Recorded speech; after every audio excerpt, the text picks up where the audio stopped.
أعوذ بالله من الشيطان الرجيم. بسم الله الرحمن الرحيم. الحمد لله رب العالمين وبه نستعين على أمور الدنيا والدين. قال رب اشرح لي صدري ويسر لي أمري واحلل عقدة من لساني يفقهوا قولي. سبحانك لا علم لنا إلا ما علمتنا إنك أنت العليم الحكيم ولا حول ولا قوة إلا بالله العلي العظيم. اللهم صل على محمد وعلى آل محمد. السلام عليكم ورحمة الله وبركاته.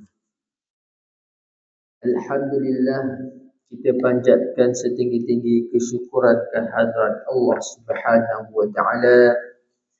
Pada malam ini sekali lagi kita dimudahkan oleh Allah Subhanahu wa taala untuk datang ke rumahnya untuk melaksanakan ketaatan kepadanya dan mendalami ilmu agama. Mudah-mudahan Allah Subhanahu wa taala mengampunkan dosa kita, memberikan kepada kita ketenangan dan juga diingat kita ini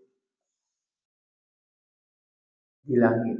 Nama-nama kita ini diingat di langit kerana kita sedang melaksanakan ataupun kita sedang belajar tentang Al-Quran. InsyaAllah pada malam ini kita akan sambung pengajian tafsir mubin ke usaha untuk tadabbur ayat-ayat Allah Subhanahu wa taala untuk mengambil kefahaman dan juga untuk melakukan ketaatan berdasarkan ayat-ayat yang kita baca. Hari ini kita pergi kepada surah yang baru dalam juzuk ke-30, iaitu surah Abasa. Surah Abasa, surat ke-37.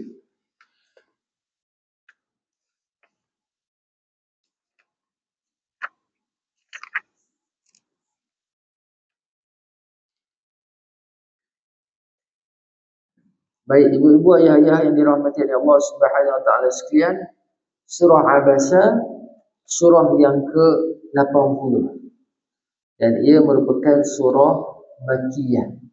Makkiyah artinya surah yang diturunkan sebelum hijrah Nabi sallallahu alaihi wasallam ke Madinah. Mengandungi 42 ayat. 42 ayat dalam surah Abasa. Kita baca pengenalan. Surah Abasa merupakan salah satu surah Makkiyah yang membincangkan beberapa masalah yang berkaitan dengan urusan akidah dan kerasulan. Seperti mana kita sudah pun kongsikan pada siri-siri yang lepas, surah-surah Makkiyah ini berbicara berkenaan dengan akidah, berkenaan hari kebangkitan, berkenaan dengan keimanan kepada Nabi Muhammad sallallahu alaihi wasallam. Kerana apa? Kerana sewaktu itu akidah musyrikin Mekah sangat-sangat terpesong dan mereka dalam keadaan jahiliyah. Jahiliyah tu bukan maksud bodoh, tak tahu apa-apa. Sebab mereka berniaga dalam urusan dunia, mereka selit pandai. Cuma dalam urusan akidah mereka menyembahkan, mereka mengambil Tuhan yang salah sebagai sembahan. Dan juga mereka beramal dengan akhlak yang tercela. Jadi sewaktu di Mekah itu fokusnya pada akidah, fokusnya pada pembentukan akhlak. Surah ini juga membincangkan persoalan yang berkaitan dengan dalil-dalil kekuasaan Allah Subhanahu wa taala dan keesaan Allah Subhanahu wa taala. Isi utama akidah ini nak memperkenalkan Tuhan yang sebenar, untuk membezakan sembahan yang disembah oleh musyrikin Mekah pada ketika itu, yang mana seorang, kita katakan orang yang pertama yang memasukkan berhala ke Mekah ini Satu ketika dia berjalan, dia melihat golongan sedang menyembah berhala. Jadi dia tanya, apa yang kamu buat ni? Ni berhala yang kami sembah. Kalau kami nak minta apa-apa, minta pada berhala. Kalau kita bagilah satu, nak bawa balik ke Mekah. Jadi dialah orang yang pertama yang membawa balik ke Mekah.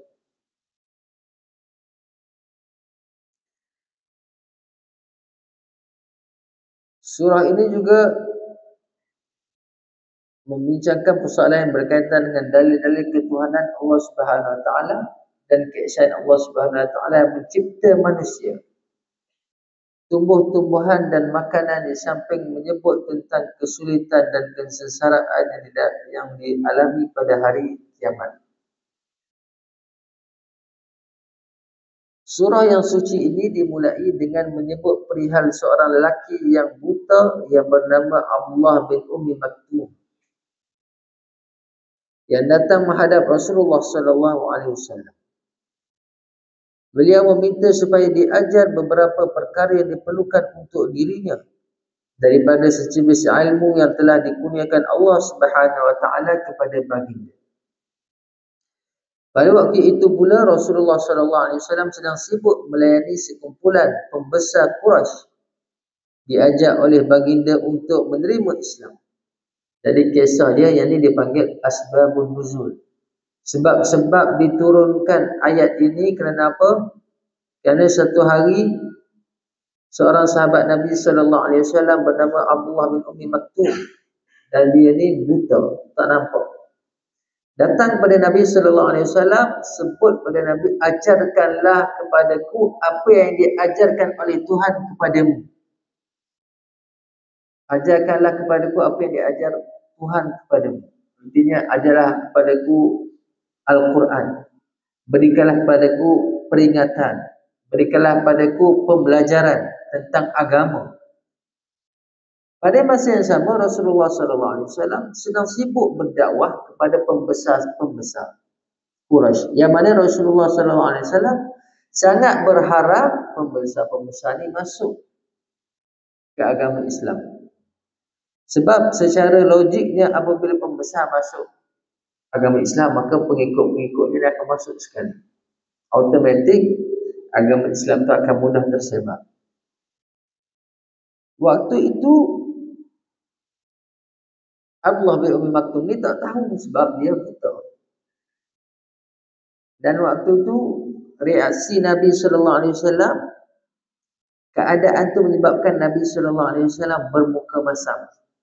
Abasa telah bermasam muka, abasa wa tawalla, dan berpaling. Nabi sallallahu alaihi wasallam bermasam muka dan berpaling sebab kita tengah sibuk bercakap dengan orang, sibuk nak tanya soalan. Gitulah secara mudah dia.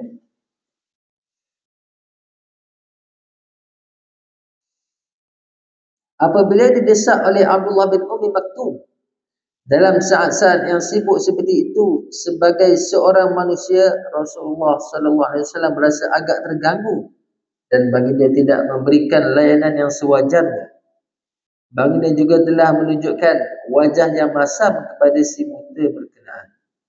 Oleh yang demikian, turunlah ayat Al-Quran menegur sikap baginda itu. Kita kena faham kenapa Rasulullah SAW ditegur waktu ni. Kalau kita nak ikutkan secara logik dia, orang buta tu terasa hati dah dengan mimik muka Nabi yang masam. Tak terasa lah sebab dia tak nampak. Tak terasa sebab dia tak nampak. Tapi sebabnya, innama bu'ithu liutammima makarimal akhlaq. Diutuskan Nabi sallallahu alaihi wasallam tu untuk menyempurnakan akhlak. Akhlak tu satu perkara yang baik dah, tapi nak bagi penyempurnaan terhadap akhlak. Hatta orang yang tak nampak pun kita tak boleh buat perkara yang tak baik ke atas mereka. Tidak berlaku ihsan ke atas mereka yang tak nampak. Samalah juga dengan keadaan sahabat kita yang tak ada dekat mata kita walaupun dia nampak mengumpat. Sebab tu dosa mengumpat ni besar. Dosa kalau nak tahu dia besar tak besar, dinyatakan dalam Al-Quran beserta balasan. Itu kata ulama. Kalau nak tengok dosa itu besar tak besar, tengok ada tak siksaan dalam Al-Quran. Sebab tu dosa mencuri besar, sebab diterangkan mencuri ni dipotongkan. Berzina besar diterangkan akan hukuman dia dalam Al-Quran. Mengumpat pun besar dinyatakan dalam Al-Quran akan siksaannya ataupun kesudahan dia, balasan dia. Diumpamakan seperti mana kita ni makan satu daging yang busuk, orang yang mengumpat. Artinya apa? Saudara se-Islam kita tak ada di mata kita, tapi kita tak berlaku ihsan kepada dia. Sama telah lah kalau saudara kita tu ada di depan kita. Dalam keadaan Nabi SAW ni, saudara se-Islam ada di depan Nabi SAW, walaupun dalam keadaan buta, kerana diutuskan Nabi SAW untuk menyempurnakan akhlak. Siapa yang tegur? Allah SWT. Tetapi cara menegur itu sangat lemah lembut. Tidak dinyatakan nama Nabi kat situ. Oleh sebab itu, kita boleh guna satu kaedah dalam tafsir Quran ini. Al-ibratu bi umumil lafzi la bi khususin sabab. Pengajaran itu boleh diambil secara umum, bukan khusus pada lafaz itu. Lafaz ini memanglah terang-terang Allah SWT tegur Nabi. Tapi maknanya itu ataupun pengajarannya itu meliputi semua. Kita sekalipun sedang kita tengah bagi tazkirah, bagi peringatan kepada orang, tiba-tiba ada orang yang datang, orang yang kurang statusnya berbanding dengan orang yang kita sedang berbicara itu, kita kena tetap berlaku ihsan pada dia, tetap berlaku baik pada dia. Tak boleh kita memilih status. Kalau orang tu orang kenamaan, kita layan okey lah. Kalau orang biasa, layan tak okey. Ini semua orang akan menghadapi keadaan ni, sebab semua orang akan berinteraksi dengan manusia. Tak kira siapa pun, pekerja kaunter ke, bila orang besar depan dia bagilah layanan yang okey. Orang mari dengan baju koyak rambut, layanan dia kurang. Kita nak mengajarkan kita semua perlu beri layanan pada manusia ni sewajarnya pada semua status manusia. Surah ini kemudian membincangkan tentang keingkaran manusia dan kekufuran mereka yang ketara terhadap Tuhan mereka, walaupun hidup mereka dilimpahi nikmat kurniaan Tuhannya dari segenap sudut. Ini kita akan tengok rincian daripada ayat-ayat. Apa yang nikmat yang Allah SWT beri kepada manusia. Tetapi setelah dia akan cerita, surah ni akan cerita manusia ni berasal daripada mana, kemudian lepas dia berasal daripada setitis air mani itu, cerita pula akan kejadian dia, bagaimana dia keluar daripada rahim ibu dia. Lepas dia keluar tu Allah tak tinggal dia, bagi rezeki pula kepada dia. Tiba-tiba bila dia besar, akal dia dah waras, dia boleh buat pilihan baik dan buruk, dia ingkar kepada Allah. Itu dirincikan dalam surah Abasa. Seterusnya surah ini mengemukakan beberapa dalil dan bukti tentang kekuasaan Allah Subhanahu wa taala di segenap penjuru dan pelusuk alam ini. Allah Subhanahu wa taala telah mengurniakan berbagai-bagai bentuk kemudahan dan keselesaan hidup di muka bumi yang penuh makmur. Surah ini diakhiri dengan menyatakan berbagai-bagai bentuk kesusahan dan penderitaan pada hari kiamat. Dan tak tinggal akan ciri-ciri surah Makiyah, akan berbicara berkenaan dengan hari kiamat. Setiap orang yang menghindarkan diri daripada bertemu dengan semua orang yang dikasihinya, hari akhirat nanti dahsyat tak dahsyat, kita tak nak jumpa pun pada orang yang kita paling sayang. Orang yang paling sayang pun tak nak jumpa, disebabkan terlalu dahsyatnya kesengsaraan yang dihadapinya. Hari kiamat terlampau dahsyat. Malah surah ini juga menjelaskan perihal keadaan orang yang beriman berbanding dengan orang kafir pada hari yang penuh dengan penderitaan. Masing-masing akan bawa panji slogan nafsi-nafsi, aku, mu. Kita tak bercara pun pada orang lain, hatta anak kita, bini kita, mak ayah kita pakat tinggalkan. Sebab penurunan surah ni asbabun nuzul, sebab diturunkan ayat-ayat. Diriwayatkan bahawa ketika Rasulullah sallallahu alaihi wasallam sedang asyik melayang dengan beberapa orang tokoh penting Quraisy, iaitu dalam usaha baginda untuk mengajak mereka memeluk Islam, dan baginda benar-benar berharap agar mereka menerima baik seruannya itu, lalu dituruti pula tindakan mereka oleh pengikut-pengikut mereka. Tiba-tiba datanglah seorang yang buta bernama Abdullah bin Umi Maktum sambil berkata, wahai Rasulullah, ajarkanlah agama ini kepadaku sebagaimana yang diajarkan oleh Allah Subhanahu Wa Taala kepada Tuhan. Dan ini asbabun nuzul. Apa yang kita dapat daripada sini, kita berhenti seketika. Walaupun kita sedang buat benda yang baik, kita tak boleh sulami benda yang baik itu dengan benda yang tak baik. Walaupun kita sedang buat benda baik, berdakwah, tapi ada muka masam. Apatah lagi dalam berdakwah tu kotor kata-kata, sambil-sambil berdakwah, sambil-sambil mengejek orang, sambil-sambil berdakwah mulut tak jaga, mulut terlalu tajam ketika mana berdakwah sambil sindir, itu tambah telah lagi. Muka masam pun tidak dituntut dalam agama. Beliau menyatakan berulang kali dalam keadaan tidak sedar bahawa Rasulullah SAW sedang asyik melayang pembesar-pembesar Quraisy yang masih musyrik. Nanti kita tahu, kita tengok kenapa Allah tegur. Nanti kita tengok.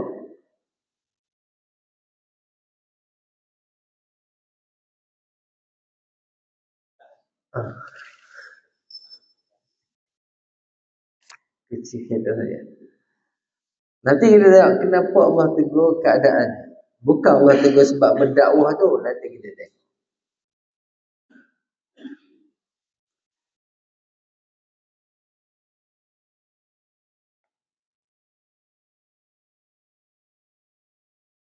Rasulullah SAW berasa kurang senang dengan tindakannya yang mengganggu suasana sedemikian. Baginda tidak melayan permintaan Abdullah bin Umi Maktum sambil berfikir, apalah sebabnya berlaku gangguan seperti ini. Dan dalam keadaan manusiawi lah, kita tu nak bercakap, orang nak bercakap juga. Manusiawi lah. Orang Quraisy kelak akan mengatakan bahawa orang Islam hanya dituruti oleh orang buta. Nanti sebab duduk waktu itu dalam keadaan orang pembesar datang kepada Nabi. Pengikut Islam ni orang buta, orang miskin, hamba. Jadi oleh sebab itu kita nak tarik pembesar, orang nampak gah ajaran kita ni. Tu. Orang Quraisy kelak akan mengatakan bahawa orang Islam hanya dituruti oleh orang buta, orang bawahan, hamba abdi sahaja. Maka baginda pun menunjukkan wajah yang masam dan telah memberikan layanan yang baik kepada pembesar-pembesar Quraisy. Oleh yang demikian turunlah ayat 1 surah ini hingga seterusnya. Itu dinyatakan oleh Imam Sawi dengan Imam Al-Qurtubi, dua orang mufassirin. Ini sebab penurunan apa ayat. Jadi dalam Al-Quran dia ada ayat itu ataupun surah itu diturunkan sebab dia itu adalah peristiwa. Peristiwa contohnya peristiwa Fathul Makkah.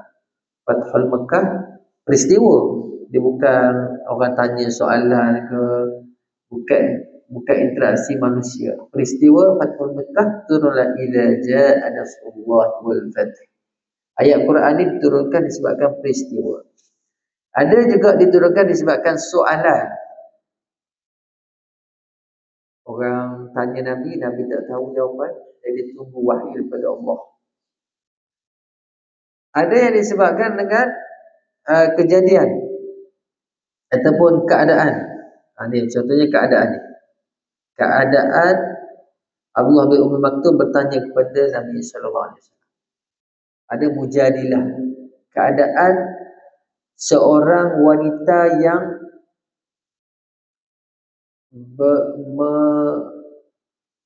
menunjukkan macam mana tadi, ketidakpuhatian dia kepada Rasulullah sallallahu alaihi wasallam tentang apa yang dah berlaku tentang diri dia dengan suami dia. Seorang wanita yang sedang mengadu. Al-mujadilah ataupun al-mujadalah. Jadi turunlah ayat Quran disebabkan ada interaksi manusia yang berinteraksi dengan Nabi sallallahu alaihi wasallam. Bismillahirrahmanirrahim. Dengan nama Allah yang Maha Pemurah lagi Maha Mengasihi. Dengan nama Allah yang bersangatan pemurah dan sentiasa mengasihi dan sentiasa Maha Mengasihi. Itu dia punya terjemahan yang lagi dalam. Ayat pertama, abasa wa tawalla. Dia memasamkan muka dan berpaling. Dia tu menunjukkan pada Nabi sallallahu alaihi wasallam. Tapi kita tengok ni, teguran ni sangat teguran yang halus. Sebab Rasulullah sallallahu alaihi wasallam tu apa? Kekasih Allah. Jadi tak menegur, tak ada sebut nama pun. Pada ayat ni kita dapat beberapa faedah. Yang pertama, cara menegur tak perlu keras. Yang kedua, kita kena bawa teguran tu untuk bagi tahu kepada orang lain untuk pengajaran. Walaupun kadang-kadang kena pada diri kita. Kena pada diri kita. Nabi ni bagi tahu ayat pertama ni. Tidak tusuk. Kalau kita susuklah ayat pertama ni. Tegur aku buat apa ayat Allah ni. Jatuhlah standard aku. Tidak. Pengajaran tu untuk semua. Yang ketiganya menunjukkan akan jujurnya Nabi, amanahnya Nabi dalam menyampaikan wahyu. Sampaikan juga walaupun itu teguran daripada Allah pada diri dia. Ikutkan, dia susuklah teguran ni mestilah memalukan. Tak. Jujur Nabi dalam menyampaikan wahyu, bagi tahu. Abasa wa tawalla. Dan ada beberapa tempat yang lain Allah menegur Nabi sallallahu alaihi wasallam. Al-ja'ahul a'ma. Kerana ia didatangi orang buta. Siapa orang buta itu? Abdullah bin Ummi Maktum. Abdullah bin Ummi Maktum dia salah seorang daripada muazzin Nabi. Darjat dia tinggi di sisi Allah Subhanahu wa taala. Walaupun buta mata dia, celik mata hati dia. Salah seorang daripada muazzin Nabi, orang azan, orang yang tukang azan Nabi. Uraian dan kefahaman, orang buta tersebut bernama Abdullah bin Ummi Maktum. Setelah turun ayat yang menegur tindakan baginda, maka Rasulullah sallallahu alaihi wasallam menerpa ke arah Abdullah bin Ummi Maktum sambil memeluknya lalu bersabda, "Selamat datang wahai orang yang telah kuterima teguran Allah Subhanahu wa taala berkaitan dengan."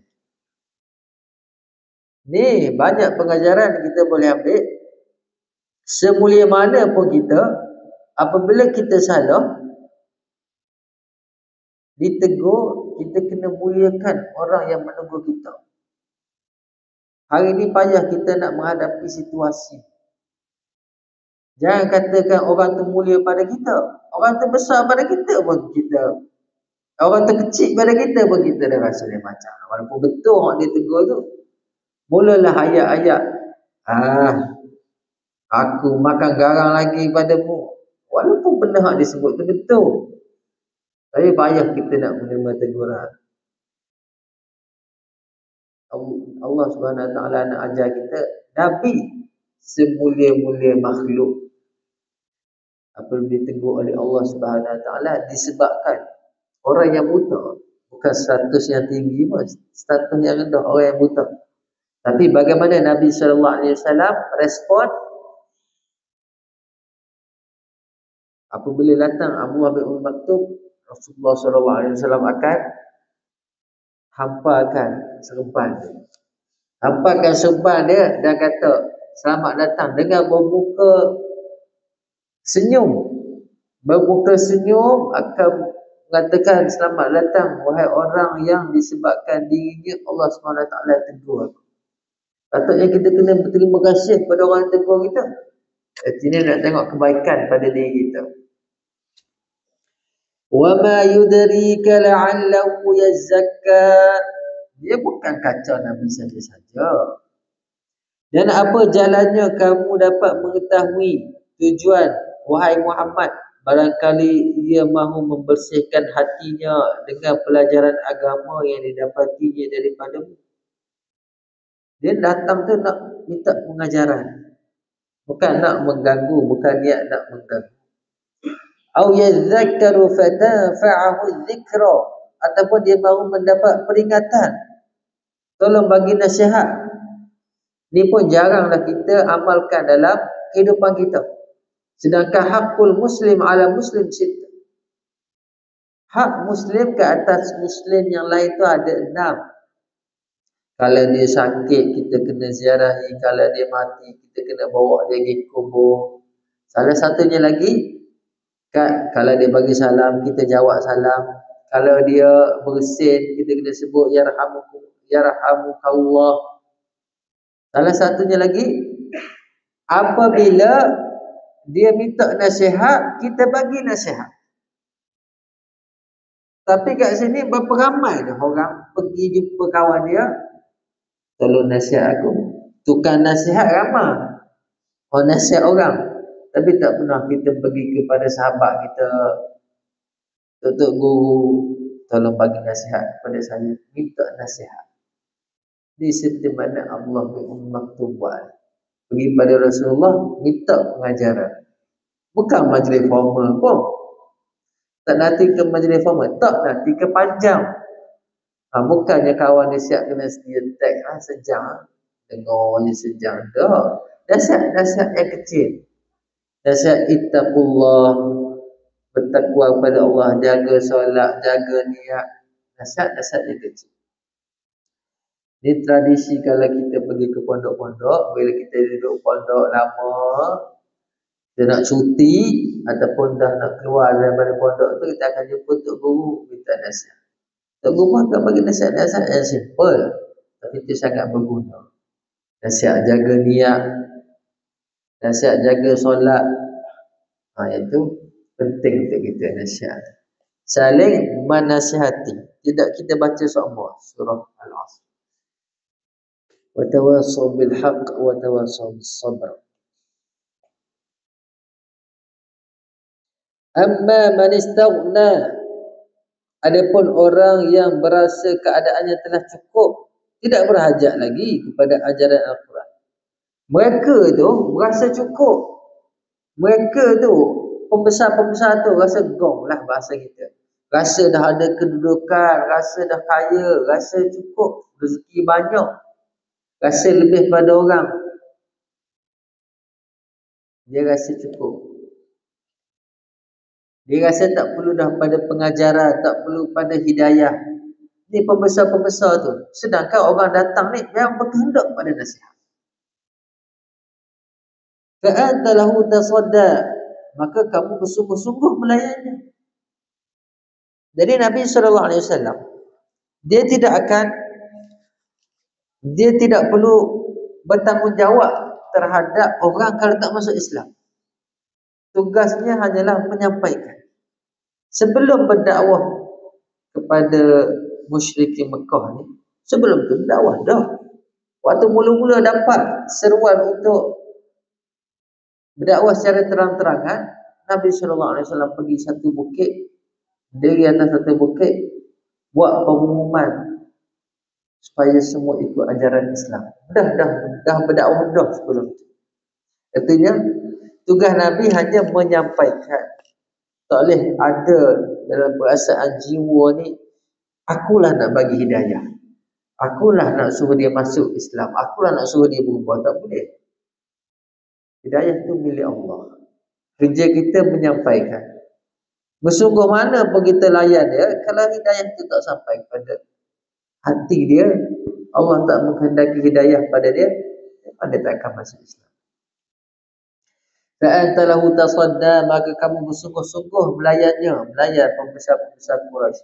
Wa ma 'alaika alla yazakka, padahal kamu tidak bersalah kalau dia tidak mahu membersihkan diri dia. Tak bersalah pun kalau dia tak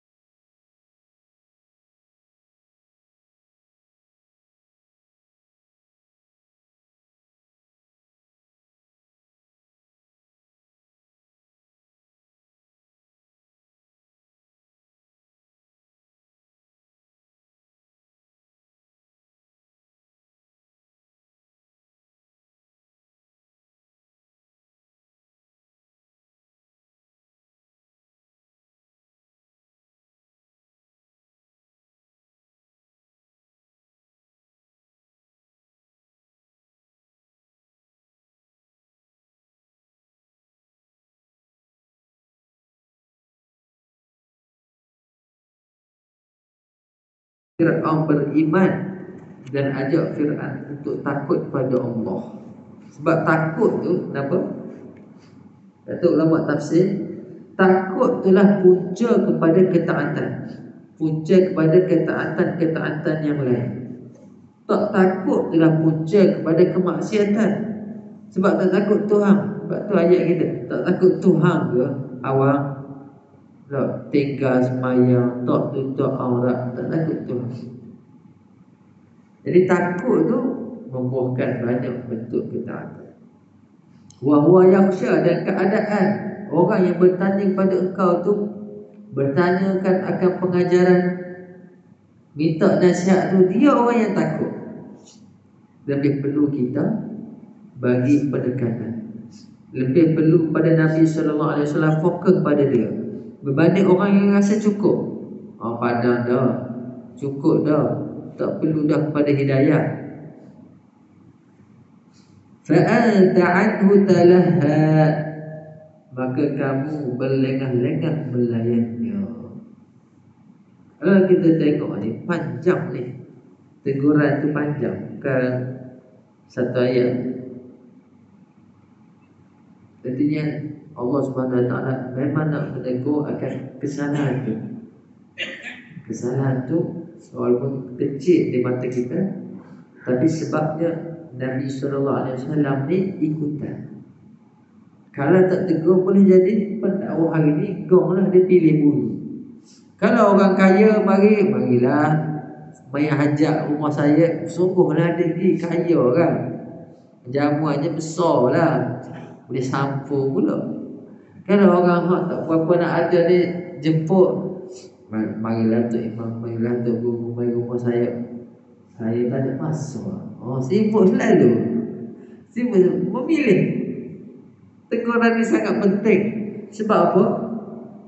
Sebab Nabi ni melakukan kerja dakwah, dan umat akhir zaman ni antara keistimewaan dia adalah buat kerja Nabi. Nanti apa yang akan berlaku pada pendakwa-pendakwa? Sebab pendakwah adalah nadi. dakwah, nadi penyebaran Islam. Artinya kita tak membezakan status manusia, kaya ke, miskin ke, fizikal dia macam mana sekalipun, layanan dia tetap sama. Kerana apa? Kita di sisi Allah itu nilainya pada takwa itu. Inna akramakum 'indallahi atqakum.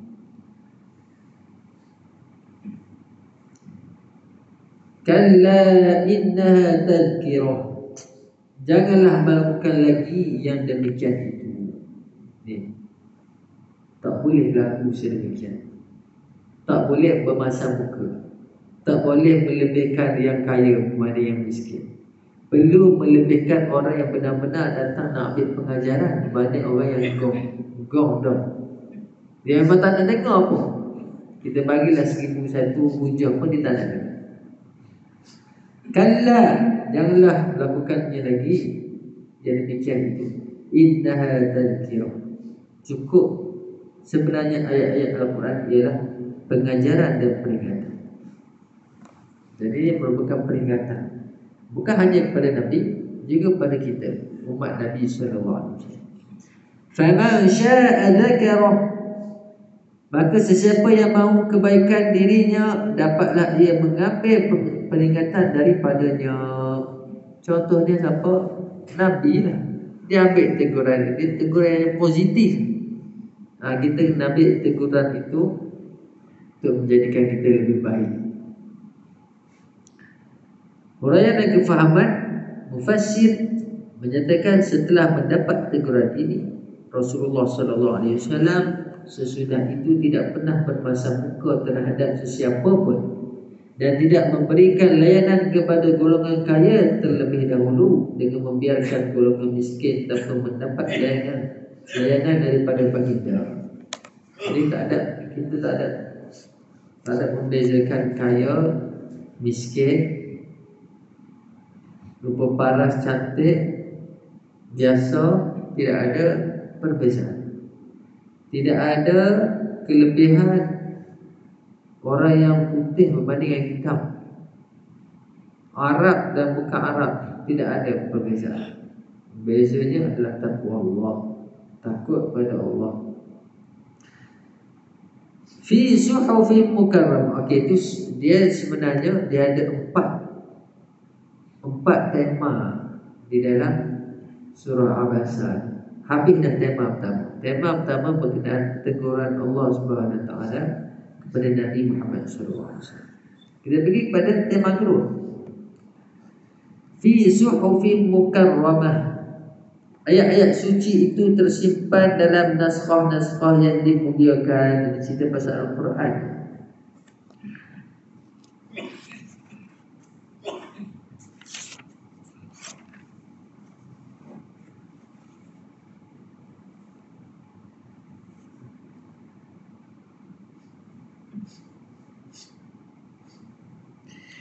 Al-Quran berada dalam lembaran-lembaran yang dimuliakan oleh Allah Subhanahu wa ta'ala. Marfu'atin mutahharah, yang tinggi derajatnya lagi suci. Suci artinya apa?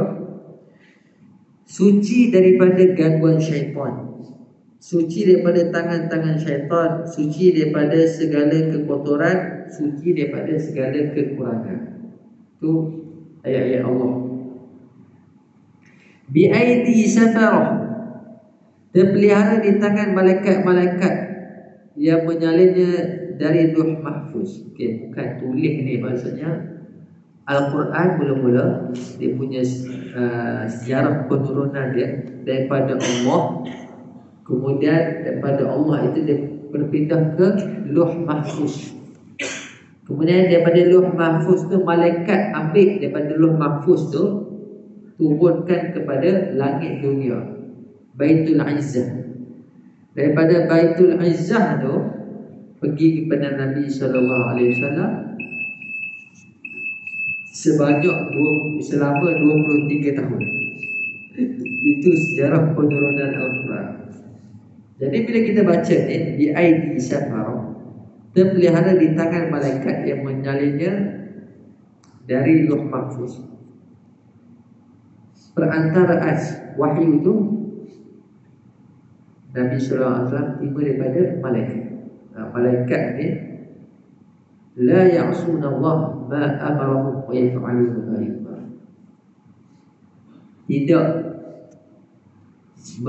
Tidak bermaksiat pada Allah, tidak menderhakai Allah, buat apa yang diperintahkan, tinggal apa yang dilarang. Itu malaikat.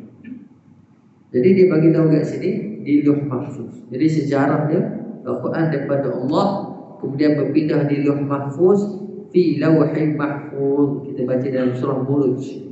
Kemudian daripada Lauh Mahfuz tu dia pergi kepada Baitul Izzah, langit dunia. Langit dunia ni pergi secara komplit 30 juzuk.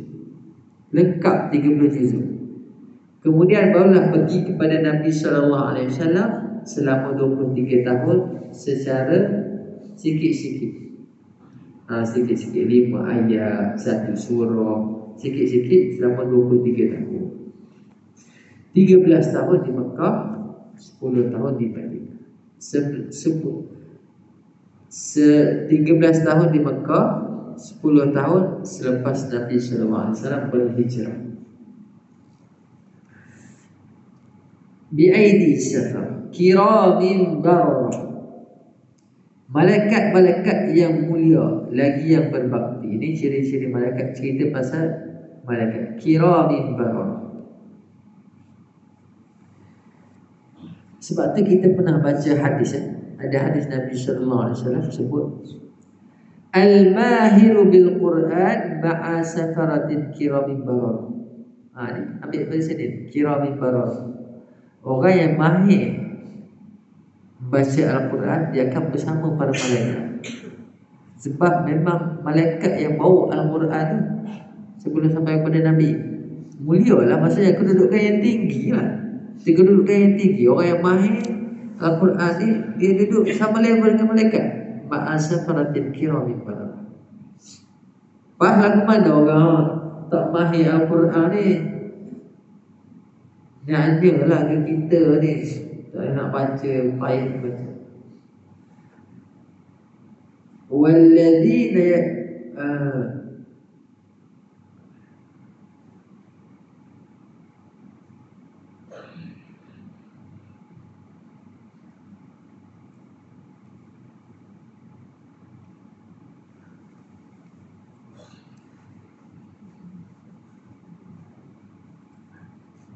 dan bagi mereka yang membaca Al-Quran wa yatata'ta, tu istilah dalam hadis wa yatata'ta, dan bagi mereka yang membaca Al-Quran terkongkak-kongkak, itulah kot terjemahan dia, tersekat-sekat, wa alaihi syakun, dan dia merasa kesukaran.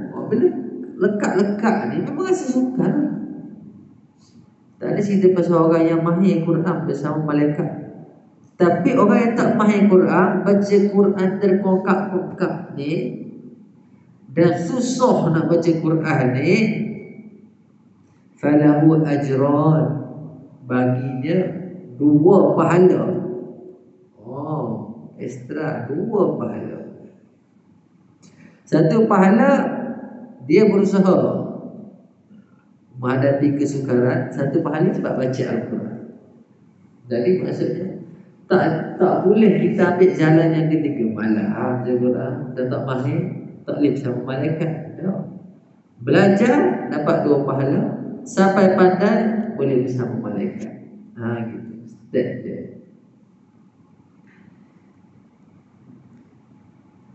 Qutilal insanu ma akfarah, binasalah hendaknya manusia yang ingkar itu betapa besar kekufurannya. Ini cerita berkenaan dengan kufur. Apabila manusia ni kufur, kufur itu sama dengan binasa. Kufur itu sama dengan binasa. Sebab apa nanti diterangkan. Binasalah manusia yang ingkar betapa besarnya kekufurannya. Min ayyi syai'in khalaqah. Allah Subhanahu wa taala tanya, manusia yang kufur kepada aku ni, kufur nikmat, kufur tidak beriman, dia diciptakan daripada apa? Gitu. Dia ni diciptakan daripada apa?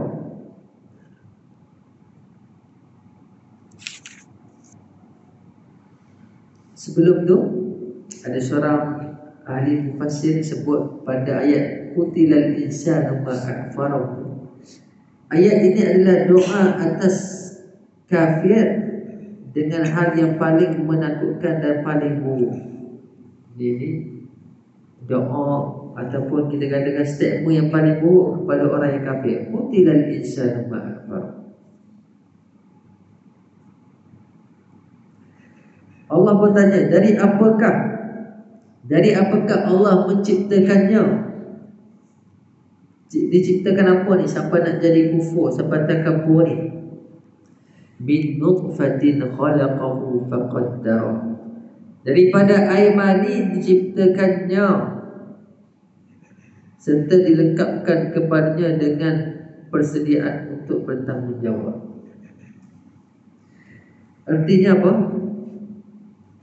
Kita ni lemah sangat penciptaannya. Dimulakan dengan setitis air mani. Hak itulah kita ni hak ingkar perintah Allahnya, rasa besar dirinya, takaburnya, kufur nikmatnya, rasa besar dengan pangkatnya, rasa lebih daripada orangnya, langgar perintah Tuhan. Tapi asal kita hanyalah berasal pada setitis air mani.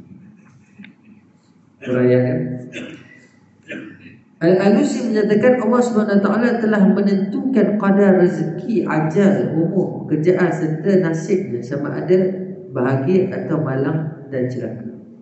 Ini tafsiran ni kita boleh ambil daripada hadis Nabi SAW tentang kejadian manusia. Ayat ni cerita tentang nutfah, kita berasal daripada air mani. Apabila berlakunya persenyawaan, kita ni duduk dalam keadaan air mani 40 hari. Kemudian kita duduk dalam keadaan segumpal darah 40 hari. Lepas tu duduk dalam keadaan daging 40 hari. Lepas pada 40 hari yang ketiga tu, kita didatangi malaikat dan ditiupkan roh kepada kita. Lepas tu ada perbahasan berkenaan dengan bagaimana kalau seseorang tu gugurkan janin. Yang dia tak boleh gugurkan janin waktu dah ditiupkan roh, tu macam dah membunuh. Kalau sebelum tu tak ada masalah. Bukan maksudnya boleh kita nak gugurkan, itu perbuatan yang dilarang lah.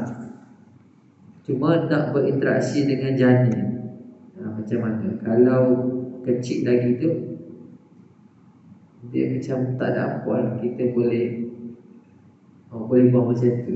Tapi selalunya kita muliakan juga. Dan ditentukan, kita ni waktu ni dalam perut ibu lagi ditentukan. Tentukan apa? Rezeki kita. Yang kita bersungguh cari rezeki ni sebenarnya dah ditentukan.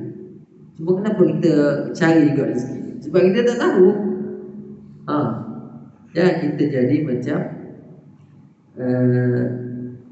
Jabariyah.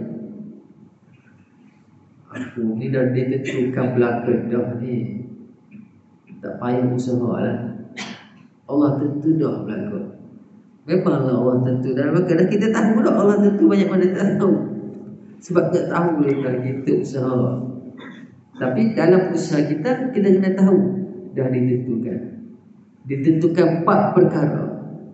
Yang pertama, dalam perut ibu lagi kita ditentukan rezeki kita banyak mana. Usahalah macam mana pun, kalau dah tetap banyak tu lah. Sebab tu kita tak boleh dengki dengan orang. Bila kita percaya pada perkara ni, bila orang dapat rezeki yang melimpah luar, itu ketentuan Allah pada diri dia. Buat apa kita nak berdengki pada diri dia, nak iri pada diri dia? Itu ketentuan Allah. Yang kedua, ajal kita, mati kita. Kita baru nak, kita tak hidup lagi, dah tahu dah kita mati bila. Cuma kita tak tahu. Cuma dah ditentukan. Kita sudah ditentukan kita mati bila. Yang kedua, amal kita. Yang ketiga, amal kita. Sudah ditentukan amal kita baik ke buruk. Baik ke buruk amalan kita atas muka dunia nanti. Keluar-keluar dia ni jadi ahli takwa ke ataupun jadi ahli maksiat. Dah ditentukan. Dan yang keempat, ditentukan juga dia ni kesudahan dia syurga ke neraka, bahagia ke sengsara. Empat yang sudah ditentukan oleh Allah Subhanahu wa taala.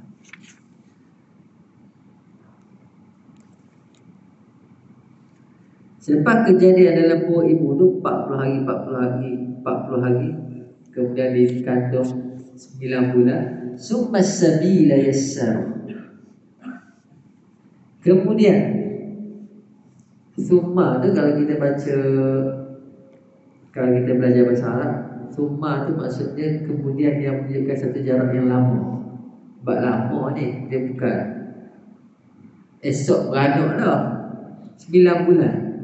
Kalau wow menunjukkan dia ada banyak maksud. Cuma boleh jadi antara maksud dia waktu yang sekejap, selepas yang sekejap, bitumma selepas yang lama.